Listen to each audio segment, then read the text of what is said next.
আসলে আপনারা যারা ভাবেন সি ফুড মানে আসতে গন্ধ বা এটা রান্না করা অনেক কঠিন, আজকের ভিডিওটা তাদের জন্য।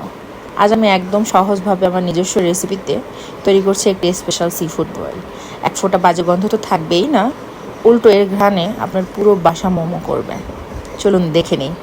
রান্নাটা শুরু করছি প্রথমেই বাটার বা মাখন দিয়ে। সি ফুডের আসল স্বাদ কিন্তু বাটারই আসে।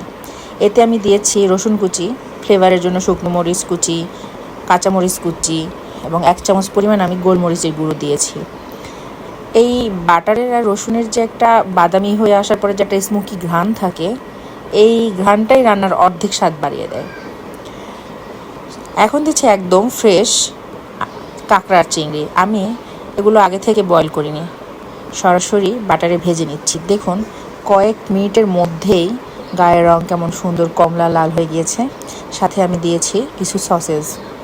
এভাবে ভেজে নিলে সি ফুডের ভেতরটা যেমন জুসি থাকে, তেমনি কোনো বাজে গন্ধও আসে না। এবার আসছি আসল স্বাদে। আমি এখানে ব্যবহার করেছি নানান রকমের সস, যেমন soya sauce, oyster sauce, fish সসটা হচ্ছে সি ফুডের আসল মজা। ফিশ সস দিতেই হবে। এরপরে আমি টমেটো সস দিয়েছি, রেড চিলি সস দিয়েছি। দেওয়ার পর একটু ভালোভাবে কষিয়ে নিব। আমি এখানে মরিচের গুঁড়ো দিয়েছি 2 চামচ পরিমাণ। আমি একটু স্পাইসি খেতে পছন্দ করি, আর সি ফুডে স্পাইসি না হলে ভালো লাগে না। আমি অনেকখানি পরিমাণ, মানে সব কিছু মিলে আমি অনেক ঝাল দিয়েছি। তো এরপরে আমি গোচুজাং পেস্ট, এটা কোরিয়ান একটা পেস্ট, এই পেস্টটা আমি আপনাদের স্ক্রিনে দেখিয়ে দিব। এই পেস্টটা আমি 2 টেবিল চামচ পরিমাণ দিয়েছি। এতে কালারটাও সুন্দর আসে এবং স্বাদটাও অন্যরকম। সসগুলো যখন কষিয়ে একটা সুন্দর একটা গ্রেভি তৈরি হবে, তখনই বুঝবেন আসলে রান্নাটা কতটা জম্পেশ হয়েছে।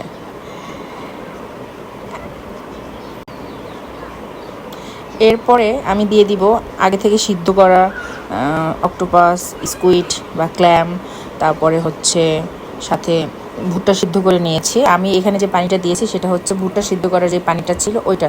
স্কুইড বা যে সি ফুডগুলো সিদ্ধ করেছিলাম ওই পানিটা না, শুধু ভুট্টা যেটা সিদ্ধ করেছি ওই পানিটা দিয়ে ভালোভাবে একটু নেড়ে কষিয়ে আমি ঢাকনা দিয়ে সুন্দর করে ঢেকে দিব। সাথে আমার গাছের টাটকা লেবু পাতা দিয়ে আমি সুন্দর করে ঢেকে দিব। দেখুন তো কি সুন্দর একটা কালার হয়েছে।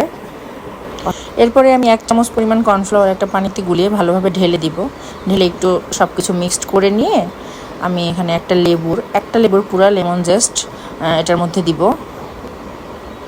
লেমন জেস্টটা সি ফুডের ফ্লেভারটা অন্য লেভেলে নিয়ে যায়। লেমন জেস্টটা পুরোটা দেওয়ার পরে আমি ভালোভাবে লেমন জেস্টটা সব কিছুর সাথে মিশিয়ে নেওয়ার পরে আমি চুলার আঁচ একটু কমিয়ে একটা লেবুর অর্ধেক রস আমি ভালোভাবে দিয়ে দিব। এটা প্রথম দিক দিয়ে লেবুর রসটা দিলে খাবারের স্বাদটাও নষ্ট করে ফেলে এবং খাবারটা অনেক সময় তিতা করে ফেলে। এই জন্য নামানোর কিছুক্ষণ আগে লেবুর রসটা দিবেন। দেওয়ার পরে দেখুন কি সুন্দর মাখো মাখো হয়ে গিয়েছে। এরপরে আমি এখানে সামান্য লেবু পাতা কুচি একবারে কুচি কুচি করে নিয়েছি। এরপর ওটা দিব। সাথে আমি ধনেপাতা কুচি দিয়ে খুব সুন্দরভাবে নামিয়ে নিব। দেখতে আসলেই অনেক সুন্দর হয়েছে এবং খেতেও অনেক মজা হয়েছে। অবশ্যই আপনারা এটা বাসায় ট্রাই করবেন এবং আমাকে জানাবেন এবং অবশ্যই শেয়ার করবেন।